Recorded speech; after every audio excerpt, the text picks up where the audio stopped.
Hello friends, मैं इंद्रजीत आपके अपने यूट्यूब चैनल एग्जाम द्वार में आप सभी का स्वागत करता हूं। हम बात करेंगे इस सेशन में सीटेट के जो एग्जाम हो रहे हैं 28 और 29 दिसंबर को हुए हैं, साथ ही जो 9 फरवरी से होने वाले 9 जनवरी से होने वाले हैं उसमें कुछ टॉपिक के, जैसे 28 और 29 दिसंबर को एग्जाम हुआ है, उसमें कौन से टॉपिक से प्रश्न पूछे गए हैं वो हमने चर्चा कर लिया था। 29 दिसंबर को किस किस टॉपिक से कौन से प्रश्न पूछे गए हैं उसका इस वीडियो में हम एनालिसिस करेंगे, यानी कि उसके प्रश्न जानेंगे और साथ ही उसका हम उत्तर भी आपको बताएंगे। तो काफ़ी इंपोर्टेंट सेशन है, आने वाले एग्जाम के लिए बहुत इंपॉर्टेंट है। जिनका भी एग्जाम अभी आने वाले 9 जनवरी से है वो काफ़ी ध्यान से इस प्रश्न को देखेंगे, ताकि ये प्रश्न करने के बाद वो समझ सकते हैं कि आपका एग्जाम कहाँ से पूछा जा सकता है, आपके एग्जाम में कौन कौन से टॉपिक आपको ज़्यादा तैयार करने पड़ेंगे। चलिए शुरुआत करते हैं। उससे पहले अगर आप चैनल पर नए हैं, चैनल को अभी तक सब्सक्राइब नहीं किया तो जरूर कर ले। काफ़ी इंपॉर्टेंट सेशन होने जा रहा है और ऐसे ही सेशन आपको मिलते रहें, तो वीडियो को लाइक और शेयर करना ना भूलें। तो चलिए शुरुआत करते हैं। फर्स्ट शिफ्ट, यानी आप देख सकते हैं कब 29 दिसंबर को एग्जाम हुए हैं। 29 दिसंबर 2022 को जो एग्जाम हुए उसके फर्स्ट शिफ्ट का एनालिसिस करेंगे। 50 प्रश्न है और पहले प्रश्न के साथ हम शुरुआत करेंगे कि क्या प्रश्न पूछा गया है पहले 29 दिसंबर को। चलिए पहला प्रश्न है हमारा, ये हमारा पहला प्रश्न होगा कि शिक्षण अधिगम प्रक्रिया में वंचित समूह से संबंधित विद्यार्थियों के द्वारा सहभागिता कम होने की स्थिति में एक शिक्षक को क्या करना चाहिए। एक शिक्षक की क्या भूमिका होगी। इसके 4 ऑप्शन थे। 4 ऑप्शन तो हमें पता नहीं है कि जिस भी छात्र ने बताया वो ऑप्शन थोड़ा सा बताया है, इसलिए सीधे हम आंसर देखते हैं क्या आंसर इसका हो सकता है और वहाँ क्या सही आंसर था। ठीक है, तो इसका सही आंसर हो जाएगा क्या कि अपनी शिक्षण पद्धति पर विचार करना चाहिए और बच्चों की सहभागिता में सुधार करने के नए तरीके ढूंढने चाहिए। ये किसके लिए, ये टीचर के लिए है कि टीचर को, शिक्षक को क्या करना चाहिए, तो शिक्षक को अपनी शिक्षण पद्धति पर विचार करना चाहिए, साथ ही बच्चों की सहभागिता मतलब बच्चों को भी उसमें मिला के चलना चाहिए। इस पर उनको नए तरीके ढूंढना चाहिए कि ऐसा कोई चीज़ हो जिसमें टीचर के साथ बच्चे भी आके उनका सहयोग करें, जिससे उनको क्या होगा, क्रियाशीलता में बढ़ावा मिलेगा, साथ ही तर्कशीलता में भी बढ़ावा मिलेगा। चलिए चलते हैं अगले प्रश्न की तरफ। अगला प्रश्न किस टाइप का पूछा गया था, तो अगला हमारा प्रश्न है प्रश्न नंबर, ये हो गया प्रश्न नंबर दूसरा। चलिए प्रश्न था कि शिक्षा का अधिकार अधिनियम 2009, यानी क्या है, आरटीई 2009। ठीक है, आरटीई 2009। आरटीई 2009 कब लागू हुआ था, तो 1 अप्रैल 2010 को लागू हुआ था पूरे देश में। याद रखना है, आरटीई 2009 नाम है लेकिन लागू कब हुआ था, तो 1 अप्रैल 2010 को लागू हुआ था। ये एक पॉइंट है, काफ़ी इंपोर्टेंट है, जरूर यही कहीं नोट कर लीजिएगा। चलिए इस प्रश्न का क्या प्रश्न है, तो शिक्षा का अधिकार अधिनियम 2009 में उल्लेख की गई समावेशी शिक्षा की अवधारणा निम्नलिखित में से किस पर आधारित है, और इसका सही आंसर है मुख्यतः व्यावसायिक शिक्षा उपलब्ध करा करके अशक्त बच्चों को मुख्य धारा में शामिल करना इसका सही आंसर था। चलिए चलते हैं अगले प्रश्न की तरफ। हमारा अगला प्रश्न है प्रश्न नंबर तीसरा। प्रश्न नंबर तीसरा है कि छात्र केंद्रित शिक्षा शास्त्र की क्या विशेषता है।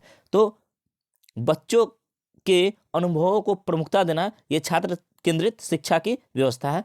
छात्र केंद्रित शिक्षा शास्त्र करने का मतलब है कि बच्चे को फोकस करके हर चीज़ बच्चे के इर्द गिर्द घुमाया जाए, छात्र को केंद्र में रखकर सारी शिक्षा को सजाया जाए, तो इसके कहते हैं छात्र केंद्रित शिक्षा। और इसका मतलब है बच्चों को प्रमुखता देना। बच्चा को जहाँ भी प्रमुखता देने की बात आई वो बिल्कुल सही ऑप्शन होगा, सटीक आंसर होगा। तो हम शिक्षा जो भी करते हैं उसमें छात्र हमारा सर्वोपरि है, बाकी कोई नहीं है। ठीक है, चलिए चलते हैं अगले प्रश्न की तरफ। अगला प्रश्न है हमारा, विद्यार्थियों को स्पष्ट उदाहरण एवं गैर उदाहरण देने के क्या परिणाम है। और इसका सही आंसर है, ऑप्शन तो है नहीं, सही आंसर है कि अवधारणा परिवर्तनों को प्रोत्साहित करने के लिए यह प्रभावशाली तरीका है। ये इसका सही आंसर है। चलिए चलते हैं अगला प्रश्न पर। यह सब प्रश्न पूछे गए हैं 29 दिसंबर को पहला शिफ्ट में पूछा गया था। ठीक है, शिक्षक बच्चों की जटिल अवधारणाओं की समझ को किस प्रकार सहज कर सकते हैं। अब इसका सही आंसर है अवधारणा परिवर्तनों को प्रोत्साहित करने के लिए एक प्रभावशाली तरीका के माध्यम से। अगर आप किसी भी चीज़ को पढ़ाने का एक प्रभावशाली तरीका देखते हैं तो वो सबसे बेटर होता है, सबसे अच्छा होता है। चलिए अगला प्रश्न देखते हैं। और हमारा अगला प्रश्न है, अगला प्रश्न थोड़ा सा छोटा करते हैं। हाँ, ये रहा अगला प्रश्न। ठीक है, तो अगला प्रश्न है कि शिक्षक बच्चों की जटिल अवधारणाओं की समझ को किस प्रकार सहज कर सकते हैं। तो अन्वेषण एवं परिचर्चा के अवसर उपलब्ध करा के, माने बच्चों को एक तो खोज करने का मौका दीजिए, दूसरा ग्रुप में बांट दीजिए, उस पर परिचर्चा मतलब चर्चा करने के अवसर दीजिए। इससे बच्चों में क्या हो सकता है, जटिल अवधारणाओं को आसानी से समझ सकते हैं। चलिए अगला चलते हैं। अगला प्रश्न है, अगला प्रश्न है हमारा हार्वर्ड गार्डनर यानी बुद्धि का सिद्धांत से। ठीक है, चलिए देखते हैं। हार्वर्ड गार्डनर का बहुबुद्धि सिद्धांत सुझाता है कि, क्या सुझाता है इसके बारे में बताना है। और इसका सही आंसर है शिक्षक को चाहिए कि विषय वस्तु को वैकल्पिक विधियों से पढ़ाने के बहुबुद्धियों का एक रूपरेखा ग्रहण करने, ठीक है, अलग अलग तरीके से पढ़ाने का एक तैयार करें तरीका। अगला प्रश्न है, लेव वाइगोस्की के अनुसार संज्ञानात्मक विकास का मूल कारण है। मूल कारण क्या है? तो इसका आंसर सही है कि उत्तर है सामाजिक और न्यून क्रिया, मतलब समाज के द्वारा हेल मेल बढ़ाना, समाज के साथ बात विमर्श करना, इन सब चीज़ों से समाज से मिल कर रहना, इसको मतलब है किसका? सामाजिक और न्यून क्रिया का। चलिए चलते हैं अगले प्रश्न की तरफ। अगला प्रश्न है हमारा प्रश्न नंबर, तो लिखा हमने छोड़ दिया। चलिए आगे चलते हैं, अगला प्रश्न देखते हैं। ये लगभग 50 प्रश्न है इस सेशन में। हम लगभग 50 ऐसे प्रश्न कर रहे हैं जो 29 दिसंबर 2022 को पूछे गए हैं, तो काफ़ी इंपोर्टेंट सेशन है, जरूर देखिएगा। साथ ही अपने सभी जो भी एग्जाम देने वाले हैं दोस्तों, उन सभी में शेयर कर दें। जो भी ग्रुप है व्हाट्सएप फेसबुक जितने भी ग्रुप चलाते हैं उन सभी पर शेयर कर दें, क्योंकि ये वो प्रश्न है जो एग्जाम में पूछे जा रहे हैं, यानी पूछे गए हैं 29 दिसंबर को। और आने वाले 9 जनवरी से जो भी एग्जाम फिर से शुरू होगा उसमें जरूर इस टाइप के प्रश्न आपको देखने को मिलेंगे। हमने हमारे चैनल पे आपको एनसीएफ 2022 कराया है, एनसीएफ 2005 कराया है, एनईपी 2020 कराया है। इन सभी को जरूर देख डालिए, क्योंकि इससे बहुत सारे प्रश्न आने वाले शिफ्ट में बनने वाले हैं। तो जरूर देखिए, इस वीडियो के नीचे डिस्क्रिप्शन में एनईपी 2022, एनसीएफ 2022 और एनईपी 2020 का भी लिंक मिलेगा, ठीक है। चलिए इस प्रश्न को देखते हैं। प्रोजेक्ट प्रणाली का प्रयोग निम्नलिखित में से किस शिक्षा पद्धति के अंतर्गत किया जाता है? तो यह किया जाता है प्रगतिशील शिक्षा। किसका? प्रोजेक्ट प्रणाली का, प्रगतिशील शिक्षा, ठीक है। चलिए अगला चलते हैं। एनसीएफ 2005 के अनुसार सीखना एक क्या है? तो ज्ञान के निर्माण की एक प्रक्रिया है। क्या? सीखना एक ज्ञान के निर्माण की प्रक्रिया है। किसके मुताबिक? एनसीएफ 2005 के मुताबिक। चलिए चलते हैं अगले प्रश्न की तरफ। हमारा अगला प्रश्न है, राष्ट्रीय पाठचर्या की रूपरेखा 2005, राष्ट्रीय पाठचर्या की रूपरेखा 2005 के शिक्षक की भूमिका क्या है? तो शिक्षक की भूमिका क्या है? तो एक है ये सुविधादाता के रूप में। हमने कल एक वीडियो किया था जिसमें एनसीएफ 2005 हमने किया है। क्या? एनसीएफ 2005 किया है, उसमें आप जरूर देखिए, काफ़ी इंटरेस्ट सेशन है वो भी। तो एनसीएफ 2005 में शिक्षक की भूमिका को बताया गया है। क्या बताया गया है? एक सुविधादाता के रूप में। चलिए अगला चलते हैं। अगला प्रश्न है, देखिए एनईपी से भी प्रश्न आ गया, एनसीएफ से भी प्रश्न है, साथ में पेडागोजी तो है ही। चलिए नई शिक्षा नीति 2020, नई शिक्षा नीति मतलब एनईपी 2020, एनईपी 2020 नई शिक्षा नीति। एनईपी 2020 यानी नई शिक्षा नीति 2020 में 10+2 शिक्षा नीति का नया पैटर्न क्या है? क्या होगा? तो ये होगा 5+3+3+4। ये इसका सही आंसर था। चलिए चलते हैं अगले प्रश्न की तरफ।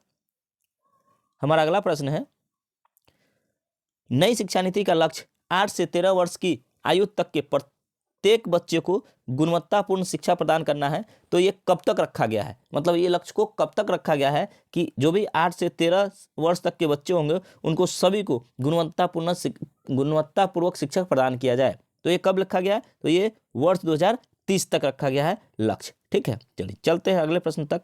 अगले प्रश्न पर अगला प्रश्न है कि बालकों को सीखने की प्रक्रिया में कौन सा पर्यावरणीय कारक योगदान देता है? तो कौन सा योगदान देता है? तो ये देता है पर्यावरण का प्रभाव, ठीक है। चलिए अगला प्रश्न देखते हैं। अगला हमारा कौन सा प्रश्न है? तो मानव विकास की किस अवस्था के बाद व्यक्ति परिपक्व हो जाता है? तो कौन सा अवस्था है? सभी जानते हैं। क्या? किशोरावस्था के बाद व्यक्ति को परिपक्व माना जाता है। 12 से 18 साल किशोरावस्था की आयु है, ठीक है। चलिए चलते हैं अगले प्रश्न की तरफ। अगला हमारा प्रश्न है, विकास एक क्रमिक एवं मंद गति से चलने वाली प्रक्रिया है। इसका संबंध किस विचारक से है? तो ये दिया था बीएफ स्किनर ने, ठीक है। किसने कहा था? बीएफ स्किनर ने कहा था कि विकास एक क्रमिक एवं मंद गति से चलने वाली प्रक्रिया है, ठीक है। चलिए चलते हैं अगले प्रश्न की तरफ। हमारा अगला प्रश्न है, अगला प्रश्न को हम दो एक साथ ले लेते हैं, ठीक है। चलिए अगला प्रश्न देखते हैं। अगला प्रश्न है हमारा कि प्रकृति पोषण विवाद में प्रकृति से क्या अभिप्राय है? किसमें? प्रकृति पोषण विवाद में प्रकृति से क्या अभिप्राय है? तो इसका सही आंसर क्या हो जाएगा? इसका सही आंसर हो जाएगा जैवीय विशिष्टताएं या वंशानुक्रम सूचना। ये आपको याद रखना है कि प्रकृति पोषण विवाद में प्रकृति से क्या अभिप्राय है। तो यहाँ प्रकृति का मतलब है जैविकीय विशिष्टताएं या वंशानुक्रम सूचनाएं। चलिए अगला प्रश्न है इसी का इसी में 2 प्रश्न हमने कर दिया है। अगला प्रश्न है समाजीकरण का क्या अर्थ है, यानी समाजीकरण का अर्थ क्या है ये बताना है। तो समाज में समायोजित होना ही समाजीकरण का अर्थ है। चलिए अगला चलते हैं। अगला प्रश्न है हमारा रेगिस्तानी ओक के बारे में है, ठीक ना। रेगिस्तानी ओक के बारे में है। रेगिस्तानी ओक का नाम एक पेड़ है जो पाया जाता है, कहाँ पाया जाता है, तो रेगिस्तानी ओक ऑस्ट्रेलिया के उत्तरी भाग में पाया जाता है, ठीक है। कहाँ पाया जाता है, तो ऑस्ट्रेलिया में पाया जाता है, ठीक है। चलिए रेगिस्तानी ओक की नाम आया है। एक है खेजरी का वृक्ष, खेजरी। ये खेजरी का वृक्ष कहाँ पाया जाता है ये आपको कमेंट करके बताना है। अगर आप सीटेट की तैयारी कर रहे हैं तो खेजरी के बारे में जरूर जानते होंगे। ये कहाँ पाया जाता है, ये भारत में पाया जाता है, लेकिन भारत में किस जगह पे पाया जाता है ये आप हमें कमेंट करके जरूर बताएंगे अगर आप इस वीडियो को देख रहे हैं तो। चलिए चलते हैं अगले प्रश्न की तरफ। नारियल डली हुई किसी भी करी के साथ उबला हुआ टेपियोका निम्नलिखित में से किस क्षेत्र का प्रिय फल है, तो किस क्षेत्र का है, तो यह है केरल का, इसका सही आंसर हो जाएगा केरल। चलिए चलते हैं अगले प्रश्न की तरफ। अगला प्रश्न है हमारा रेटिंग स्केल में कौन सी तकनीक का उपयोग किया जाता है, तो ये किया जाता है जांच सूची का। ये इसका सही आंसर हो जाएगा कौन सा, जांच सूची में रेटिंग स्केल का उपयोग किया जाता है। चलिए चलते हैं अगले प्रश्न की तरफ। अगला प्रश्न है हमारा कि भारत में बिहार के संदर्भ में जम्मू कश्मीर एवं गोवा की स्थिति क्या है। भारत में बिहार के संदर्भ में जम्मू कश्मीर एवं गोवा की स्थिति क्या है, तो जम्मू कश्मीर, तो बिहार के संदर्भ में जम्मू कश्मीर कहाँ है, उत्तर और पश्चिम में है, ठीक है। यहाँ देखिए इस टाइप से अगर यहाँ से देखते हैं, ठीक है, तो यहाँ पे है क्या, जम्मू कश्मीर। तो ये अगर बिहार मान लेते हैं तो यहाँ से देखेंगे तो ये क्या है, उत्तर, और इधर क्या हो गया, पश्चिम। तो गोवा कहाँ हो गया, यहाँ हो गया, सॉरी जम्मू कश्मीर कहाँ है, तो जम्मू कश्मीर यहाँ है, यानी उत्तर पश्चिम दिशा में है। और दूसरा क्या है, गोवा, तो गोवा कहाँ पड़ता है, तो गोवा इस टाइप से यहाँ अगर हम बनाते हैं, यहाँ केरल हो गया, यहाँ तमिलनाडु हो गया, यहाँ आंध्र प्रदेश हो गया, और यहाँ पे गोवा पड़ता है महाराष्ट्र के आसपास, ठीक है। तो यहाँ पे गोवा है, तो गोवा कहाँ है, तो एक तो दक्षिण हो गया और दूसरा क्या है, ये पश्चिम हो गया। ये हो गया ईस्ट, ये हो गया वेस्ट, ये हो गया नॉर्थ, और ये हो गया साउथ। तो ईस्ट वेस्ट नॉर्थ साउथ, तो यहाँ साउथ, एक तो दक्षिण हो गया, दूसरा ये पश्चिम है, तो यहाँ पे आएगा गोवा, ठीक है। तो कहाँ आ जाएगा, तो उत्तर पश्चिम और दक्षिण पश्चिम, ये 2 जगह पे पड़ता है गोवा। चलिए अगला पॉइंट देखते हैं, अगला प्रश्न देखते हैं। अगला प्रश्न है हमारे देश में निम्नलिखित स्थानों में से कौन सा ठंडा रेगिस्तान है, तो ये है कौन सा, लद्दाख को सबसे ठंडा रेगिस्तान कहा जाता है, तो लद्दाख इसका सही आंसर हो जाएगा। इस चैनल पे इस वीडियो के बाद आपको एक नया वीडियो मिलेगा जिसमें आपको मकानों से संबंधित सारे प्रश्न एक साथ मिल जाएंगे, मतलब उनसे रिलेटेड जो भी प्रश्न पूछे उसके बारे में सारे डिटेल आपको मिल जाएंगे। कौन से मकान कहाँ बनाए जाते हैं, किस टाइप के मकान असम में बनाए जाते हैं, ये सारे एक वीडियो में आपको एक साथ मिलेंगे। तो जरूर देखिएगा, साथ ही चैनल को जरूर सब्सक्राइब करिए, साथ ही बेल आइकन को दबा लीजिए ताकि हर हमारे वीडियो का नोटिफिकेशन आपको सबसे पहले प्राप्त हो। चलिए चलते हैं अगले प्रश्न की तरफ। अगला प्रश्न है रेहाना अपने परिवार के साथ केरल जाती है, वहाँ ऊंचे वृक्ष दिखाई पड़ते हैं जो उनके गृह नगर शिमला के ऊंचे वृक्षों से भिन्न है।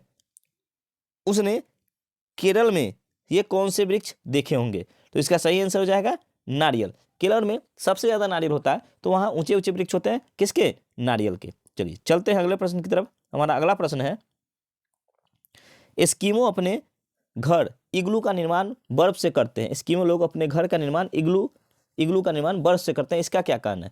बर्फ की दीवारों के बीच मौजूद हवा अंदर की गर्मी को बाहर जाने से रोकती है, इसके लिए वो लोग वहां करते हैं, ठीक।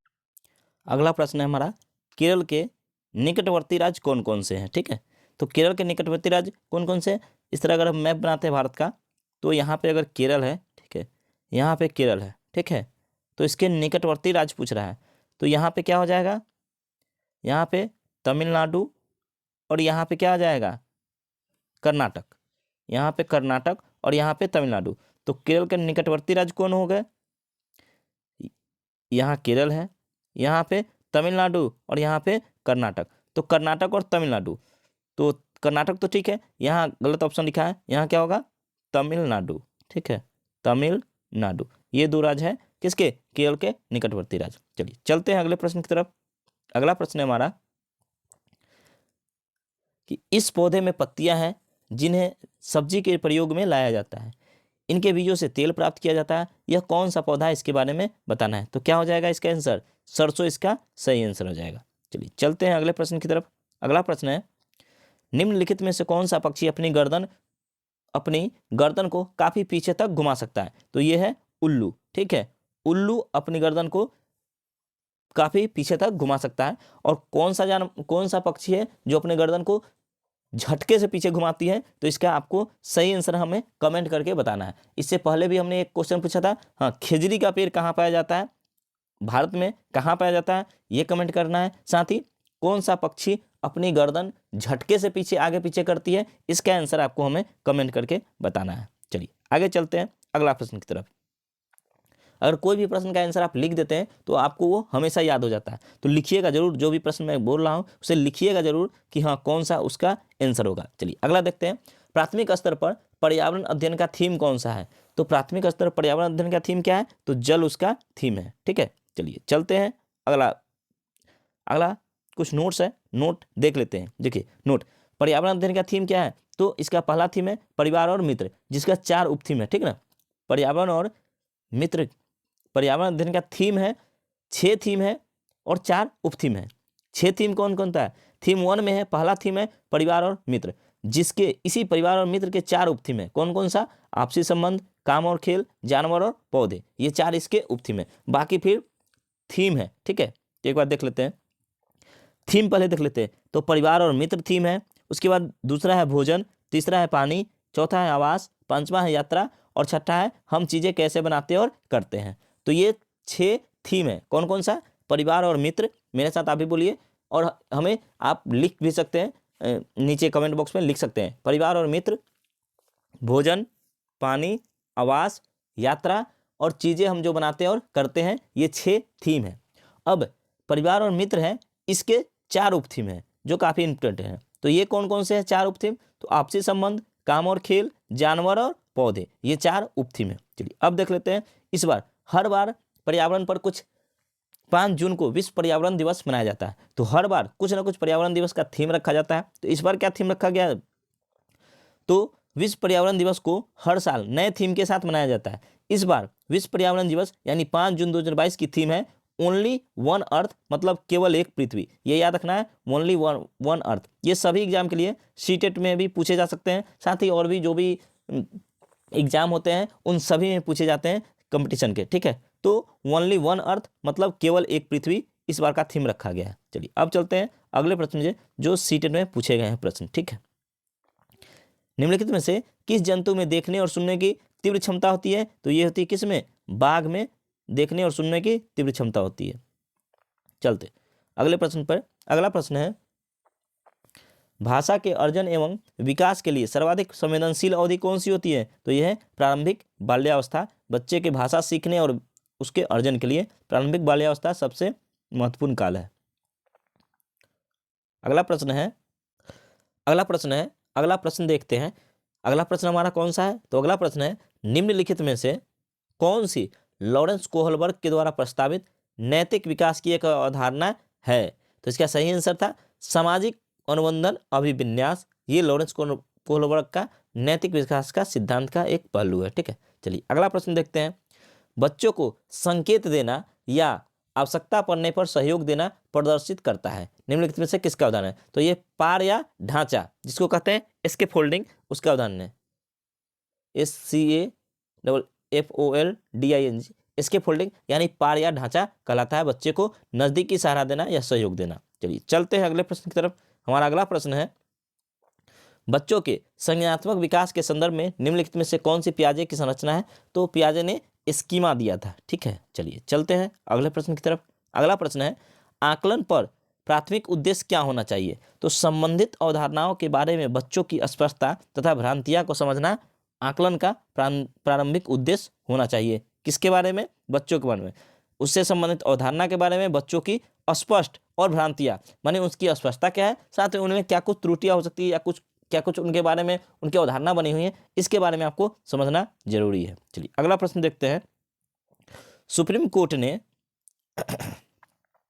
पर्यावरण और वन मंत्रालय की कब यह आदेश दिया कि ताजमहल के क्षेत्रों में हरित क्षेत्र विकसित किया जाए? तो यह दिया था 1994 में। ठीक है, चलिए अगला देखते हैं। देखिए यहाँ बांस से घर से एक प्रश्न पूछा गया है।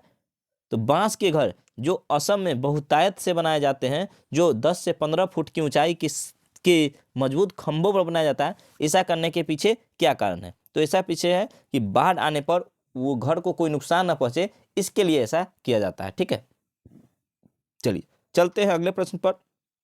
हमारा नेक्स्ट वीडियो मकान से ही संबंधित है, यानी घर से। कौन से घर कहाँ बनाए जाते हैं, लेह लद्दाख के घर कैसे होते हैं, असम के घर कैसे होते हैं, मनाली के घर कैसे होते हैं, इन सभी घरों पर एक वीडियो मैं डिटेल वीडियो दूंगा, तो उसका इंतजार करें और नोटिफिकेशन जरूर ऑन कर ले, ताकि आप हर वीडियो का नोटिफिकेशन आपको मिलता रहे। ठीक है, चलिए चलते हैं अगले प्रश्न पर। कोई पक्षी पेड़ की ऊंची डाल पर अपना घोंसला बनाता है, यह पक्षी हो सकता है। जो पेड़ की सबसे ऊंची डाल पर घोंसला बनाता है वो कौन होता है? वो है कौवा पक्षी। ठीक है, कौवा पेड़ की सबसे ऊंची डाल पे अपना घोंसला बनाता है। और सबसे ऊंची पेड़ पे कौन घोंसला बनाता है? तो वो है चील। चील पेड़ की सबसे ऊंची पेड़ पर अपना घोंसला बनाता है। ठीक है, चलिए, और कौवा पेड़ की सबसे ऊंची डाल पे और चील सबसे ऊंची पेड़ पे। चलिए चलते हैं अगला प्रश्न की तरफ। भाषा सीखने और अर्जित करने में अंतर का मुख्य आधार है कि भाषा का उपलब्ध परिवेश। ठीक है, भाषा का उपलब्ध परिवेश इसका मुख्य आधार है। अगला प्रश्न है हमारा, प्राथमिक स्तर पर हिंदी भाषा सिखाने के लिए सबसे अधिक जरूरी है क्या? कक्षा में प्रिंट समृद्ध परिवेश होना। मतलब जो परिवेश आप जो भी भाषा सिखाना चाहते हैं उसका समृद्ध परिवेश होना चाहिए, तभी बच्चे भाषा सीख पाएंगे। चलिए अगला देखते हैं। अगला प्रश्न है हमारा, भाषा सीखने सिखाने में आप किससे सबसे अधिक महत्वपूर्ण मानते हैं? तो सामाजिक अंतःक्रिया को सबसे ज़्यादा महत्वपूर्ण माना जाता है भाषा सीखने और सिखाने में। देखते हैं, तभी तो बच्चा घर में बिना कोई भाषा की क्लास लिए आप अपनी भाषा सीखना शुरू कर देता है, ज़्यादातर मातृभाषा, उसके बाद वो थोड़ा बहुत हिंदी भी सीख जाता है। तो इसके लिए समृद्ध परिवेश है, वो आराम से सीख जाएगा। अगला प्रश्न है हमारा, हिंदी शिक्षण में डाल्टन पद्धति के दौरान विद्यार्थी स्वप्रेरणा से कार्य है। ठीक है, स्वप्रेरणा से कार्यरत रहता है। ठीक है, चलते हैं अगला प्रश्न की तरफ। अगला प्रश्न क्या है? तो अगला प्रश्न देखते हैं। अगला हमारा जो प्रश्न है वो भाषा शिक्षण की प्रायः किन नवीन पद्धतियों द्वारा बातों पर विशेष बल दिया गया है? तो बालक की स्वतंत्रता, बालक की रुचि और क्रियाशीलता पर इस पे सबसे ज़्यादा फोकस करता है। अगला है, प्रागैतिहासिक का अर्थ है। प्रागैतिहासिक का क्या अर्थ है? तो लिखित इतिहास के पहले का जो होता है उसे प्रागैतिहासिक काल कहते हैं। ठीक है, अगला पॉइंट है हमारा, अगला मतलब प्रश्न है, किस विधि के द्वारा पढ़ने का पद के गुण दोषों की आलोचना करनी पड़ती है? तो यह है समीक्षा विधि। समीक्षा विधि के द्वारा इसको किया जाता है। अगला हमारा प्रश्न है, हिंदी भाषा शिक्षण का मुख्य उद्देश्य है क्या? कि भाषा का ज्ञान देना, ये हिंदी भाषा शिक्षण का मुख्य उद्देश्य है। अगला है, 1970 में कौन सा आंदोलन हुआ था? तो ये हुआ था चिपको आंदोलन। चिपको आंदोलन कब हुआ था? 1970 में। इसके नेता कौन थे? तो इसके नेता थे, आपको कमेंट करके बताना है चिपको आंदोलन के नेता कौन थे। मैं इससे रिलेटेड एक और प्रश्न बता देता हूं, अपिको आंदोलन। ठीक है, अपिको आंदोलन ये कहाँ हुआ था? तो ये कर्नाटक में हुआ था अपिको आंदोलन। इसके नेता कौन थे? तो इसका नेता थे पांडुरंग हेगड़े इसके नेता थे। ठीक है, अपिको आंदोलन के नेता कौन थे? पांडुरंग हेगड़े। इसकी शुरुआत कर्नाटक से हुई थी। ये है 1970 में कौन सा आंदोलन हुआ था? चिपको आंदोलन। और इसके नेता कौन थे ये आपको कमेंट करके बताना है। इसी से रिलेटेड एक और प्रश्न मैं पूछ लेता हूं आपसे, भीम संघ ये क्या है? भीम संघ क्या है? तो भीम संघ बच्चों की एक संस्था है जो कहाँ? कर्नाटक के होलगुंडी में स्थित है, जो पानी संरक्षण का कार्य करती है। भीम संघ बच्चों की एक संस्था है जो कर्नाटक के होलगुंडी में कार्यरत है और पानी संरक्षण का कार्य करती है। चलिए एक और प्रश्न जो सबसे ज़्यादा बार पूछा जाता है वो है, राजेंद्र सिंह कौन है? ठीक है, राजेंद्र सिंह या जल पुरुष के नाम से किसे जाना जाता है? तो जल पुरुष के नाम से राजेंद्र सिंह को जाना जाता है। राजेंद्र सिंह तरुण भारत संघ, क्या है? तरुण भारत संघ। ठीक है, तरुण भारत संघ के अध्यक्ष है या उसके कार्यकर्ता कह सकते हैं। तरुण भारत संघ के उसके अध्यक्ष है राजेंद्र सिंह, उन्हें जल पुरुष के नाम से भी जाना जाता है। ये संस्था तरुण भारत संघ कहाँ कार्यरत है? तो ये राजस्थान में कार्यरत है। तरुण भारत संघ ने दरकी माई, ये बहुत बार पूछता है एग्जाम में, क्या? दरकी माई। ठीक है, तरुण भारत संघ ने दरकी माई की मदद की थी तालाब वगैरह बनाने में, ये भी याद रखना है। चलिए चलते हैं अगले प्रश्न की तरफ। अगला प्रश्न है अबू धाबी की मुद्रा कौन सी है? तो अबू धाबी की मुद्रा क्या है? दिरहम अबू धाबी की मुद्रा है। अगला प्रश्न है स्वदेश का विलोम शब्द क्या होगा? तो स्वदेश का विलोम शब्द होगा विलोम। अगला है विटामिन ए का रासायनिक नाम क्या है? तो रेटिनॉल विटामिन ए का रासायनिक नाम है। चलिए, तो ये प्रश्न था, लगभग 50 प्रश्न हमने किया जो 29 दिसंबर 2022 को पहले शिफ्ट में जितने सारे प्रश्न पूछे गए थे उन सभी प्रश्न में से जो बच्चों को याद था उसके आधार पे हमने ये प्रश्न बनाया था। ये सेशन उसके आधार पे था जो बच्चों ने अपने हिसाब से बताया है। आपको हो सकता है किसी का आंसर, हो सकता है किसी का क्वेश्चन ठीक से ना लिखा हो, लेकिन आपके समझने के लिए काफ़ी इंपॉर्टेंट है, काफ़ी महत्वपूर्ण सेशन था। आपने अभी तक चैनल को सब्सक्राइब नहीं किया तो चैनल को सब्सक्राइब कर ले। साथ ही टीचर्स अकेडमी हमारा ऑफलाइन क्लास है जो मोती चौक सरैया मुजफ्फरपुर बिहार में चलता है। स्पेशल सीटर का क्लास है। आप इस नंबर पे जानकारी ले सकते हैं। आप हमें व्हाट्सअप के माध्यम से मैसेज कर सकते हैं। ठीक है, एग्जाम द्वारा हमारा यूट्यूब चैनल का नाम है, तो आप हमसे जुड़े। अगर आप ऑनलाइन क्लास लेना चाहते हैं तो एग्जाम द्वारा यूट्यूब चैनल के जरिए जुड़े। साथ ही ऑफलाइन के लिए आप हमें स्पेशल सीटर क्लास मोती चौक सरैया संपर्क कर सकते हैं। साथ ही अगर आपने इस चैनल को अभी तक सब्सक्राइब नहीं किया है तो चैनल को सब्सक्राइब कर दें। हम आपसे फिर मिलेंगे नेक्स्ट वीडियो में। तब तक के लिए जय हिंद, जय भारत।